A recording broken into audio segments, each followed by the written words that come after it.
तो कहानी की शुरुआत होती है घने जंगल से, जिसका बीचों बीच सिर्फ एक ही घर था, जिसमें एक औरत अपने दो बेटे के साथ रहता था। उन लोगों को अलावा उस जंगल में और कोई नहीं था। पूरा जंगल सुनसान पड़ा हुआ था। उसका दोनों बेटे के नाम सैम और नोलन होता है। जब भी ये लोग घर से बाहर निकलता था, साथ में एक रस्सी को बांध के ले जाता था, जिसका दूसरे छोर घर के एक बेहतर हिस्से से बांधा हुआ था।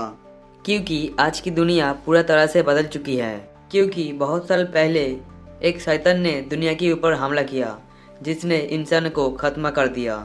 और अब इस दुनिया में बहुत ही कम इंसान बचे हुए हैं। वो माँ अपने बच्चे से कहते हैं कि हमारे घर के आसपास वो एविल घूमता रहता है। इस घर को हमारे दादाजी ने बहुत ही खास शक्ति से बनाया था, इसलिए वो एविल यहाँ पे नहीं आ सकती। एक बार उसका मॉम घर से बाहर गया था, तब वो डेविल उसके ऊपर हमला किया, मगर वो रस्सी से बांधा हुआ था, इसीलिए वो बच गया। हालांकि सैम और नोलन ने कभी उस डेविल को नहीं देखा था, मगर उसका माँ का कहना था कि उसने द एविल को देखा है। उसका बच्चे भी उसका ऊपर विश्वास करता है, इसीलिए वो जब भी बाहर जाता था तभी वो रस्सी से बांध के बाहर जाता था। अगले सुबह वो लोग खाने के इंतजाम करने के लिए घर से निकलते हैं। तीनों सब रस्सी से बांधा हुआ है। उसका साथ एक डॉग भी है। उन दोनों का मॉम एक अलग दिशा की तरफ जाता है, जहाँ पे वो एक इंसान को देखता है जो अपने ही धुन में चल रही होती है। वो समझ जाती है कि द एविल ने उसे अपने कब्जे में लिया हुआ है। वो इसके ऊपर ध्यान नहीं देता, क्योंकि वो हमेशा से ऐसा कुछ न कुछ देखता रहता है। वही हमें नोलन दिखाया जाता है, जिसे जंगल में एक अंडा दिखाई देता है जो अपने नेस्ट से गिर गया था, लेकिन वो अंडे तक नहीं पहुंच पाता क्योंकि उसका रस्सी खत्म हो गया था। उसे अब अंडे तक पहुंचने के लिए रस्सी को खोलना होगा। जब वो रस्सी खोलने जाता है तब उसका भाई भी वहाँ पे आ जाता है, जो उसे अपने रस्सी खोलने के लिए मना करता है। तब वो लोग रस्सी को सिमटते हुए घर जाने के लिए निकल जाता है। रास्ते पे सैम नोलन को कहता है कि मॉम उससे ज्यादा प्यार करता है, जिससे नोलन गुस्सा होकर उसे रस्सी के ऊपर पैर रख देता है, जिससे सैम रस्सी से बिछड़ कर नीचे जाके गिरता है। मगर सच में वो कुछ भी नहीं कहा था। नीचे जाकर सैम का पैर फंस जाता है और रस्सी से बिछड़ने के कारण सैम बहुत ही डर जाता है। ये देखकर नोलन भी अपने रस्सी खोलकर सैम के पास आ जाता है और साथ में वो सीटी भी बजा देता है, जो किसी संकेत की निशानी थी। ये सुनकर उनका मॉम भी उनकी तरफ दौड़ लगाता है, मगर इस तरफ एक अजीब सी लड़की उन लोगों की तरफ बढ़ने लगता है। पर इससे पहले वो दोनों बच्चे के साथ कुछ भी कर पाती, उन दोनों का मॉम वहाँ पे आ जाता है और उन दोनों को ऊपर ले जाके रस्सी से बांध देता है, जिसका बाद अजीब से देखने वाली लड़की उसका पास आके गुड़ाना स्टार्ट कर देता है, मगर रस्सी से बांधे होने के कारण वो कुछ भी नहीं कर पाता। अजीब बात ये भी थी कि उसको वो दोनों बच्चे नहीं देख पाता, सिर्फ उन दोनों की मॉम देख पाता है। उसका बाद मॉम उन दोनों को लेकर घर आ जाता है और उन दोनों से एक श्लोक दोहराने के लिए कहता है, क्योंकि जिसका ऊपर शैतान की छाया होगा वो उस श्लोक को नहीं बोल पाएगा। पर दोनों को उस बात को दोहराने के बाद उसको यकीन हो जाता है कि उन दोनों के ऊपर शैतान की छाया नहीं है। लेकिन सैम की पैर बहुत ही बुरी तरह से जख्मी हो गया था। नोलन और उसका माँ मिलकर उसका ट्रीटमेंट करता है।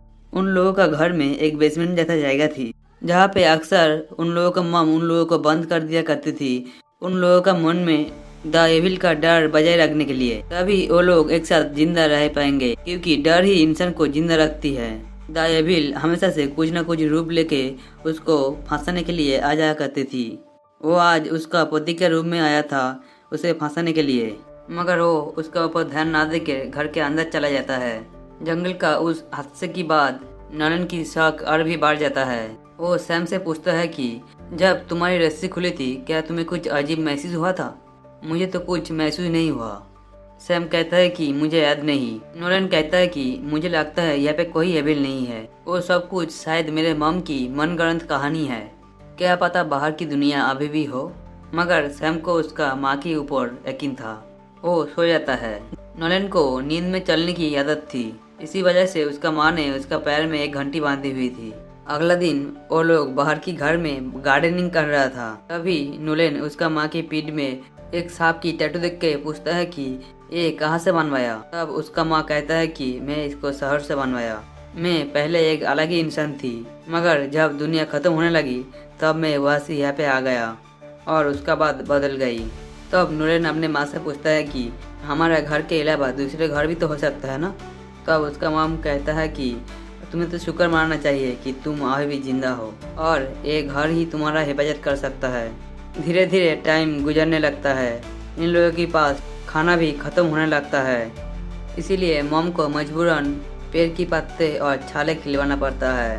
वो खाना नहीं चाहता था मगर फिर भी उन्हें खाना पड़ता है। उस रात नूरन को सपना आता है कि उसे एविल कुएं में खींच रहा था।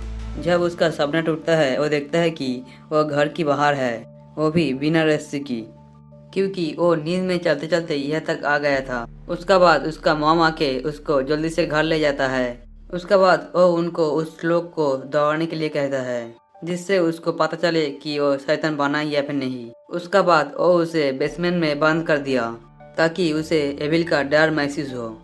इस हादसे के बाद नूरन को तो पक्का यकीन हो जाता है कि बाहर कुछ भी नहीं है। उसका मॉम उन लोगों से झूठ कहता है क्योंकि अगर एविल होता तो अब तक वो मुझे मार डालता।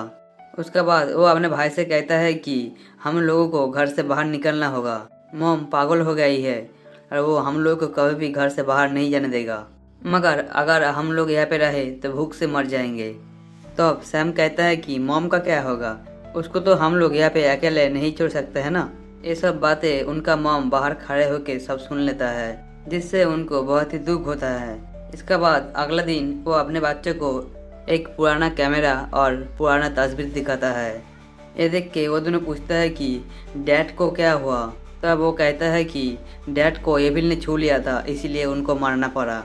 उसके बाद उसका मॉम कहता है कि घर में कुछ भी खाना बचा नहीं है और जंगल में भी कुछ भी नहीं है, इसीलिए उन लोगों को डॉग को मारना होगा, जिससे कम से कम एक मंथ तो अच्छे से चलेगा। ये सुनकर नलन को बहुत ही बुरा लगता है क्योंकि वो उस डॉग से बहुत ही प्यार करता था, इसीलिए वो अपने मॉम से फिर से सवाल करने लगा। ये सुनकर वो मॉम कहता है कि देखा, ये सब कुछ एविल का काम है, वो तुम्हें हमारे खिलाफ करके ये घर में आना चाहता है ताकि वो हम तीनों को ही खत्म कर सके। इसके बाद वो मॉम कुत्ते को और क्रॉसबो को लेकर गार्डन में जाता है कुत्ते को मारने के लिए, मगर वो कुत्ते को मार पाती उससे पहले ही वहाँ पे नॉलन आ जाता है। वो कुत्ते को भगा देता है और उसके बाद वो अपने मॉम को उस घर में बंद कर देता है और वो ये कहता है कि यहाँ पे कोई एविल नहीं है। ये बोलकर वो अपने मॉम की रस्सी काट देता है। इसके बाद एविल एक लड़की के रूप लेकर वहाँ पे आ जाता है। वो मॉम की तरफ बढ़ने लगा मगर वो उससे छू पाती उससे पहले ही वो अपने जान ले लेता है, क्योंकि अगर वो जिंदा रहे तो वो दोनों बच्चे को भी वो मार देगा। सैम भी ये देख चुका था कि नॉलन ने उसका मॉम को बिना रस्सी के घर में बंद कर चुका है, इसीलिए वो घर में जल्दी से जाता है, मगर जब तक वो वहाँ पे पहुँचता तब तक उसका मॉम मर चुका था। अब वो अपने मॉम की लाश को देखता है तो वो पूरा तरह से टूट जाता है और जोर जोर से रोने लगता है। ये देखकर नॉलन को बहुत ही बुरा लगता है। उसे पछतावा होता है कि वो मॉम को बंद करने की वजह से मॉम मर चुका है और वो अब ये मानने लगता है कि सच में एविल होता है, इसीलिए वो अपने रस्सी बांध लेता है। सैम की तबीयत बहुत ही खराब होने लगता है क्योंकि उसे ज़रूरत की ट्रीटमेंट नहीं मिल रहा था और उसके पास अपने मॉम भी नहीं था। उन लोगों का मॉम को चले जाने की वजह से अब नलन ही खाना ढूंढने जाता है। एक दिन नलन जब जंगल में खाना ढूंढ रहा था तब वो चलते चलते सड़क पे पहुंच जाता है।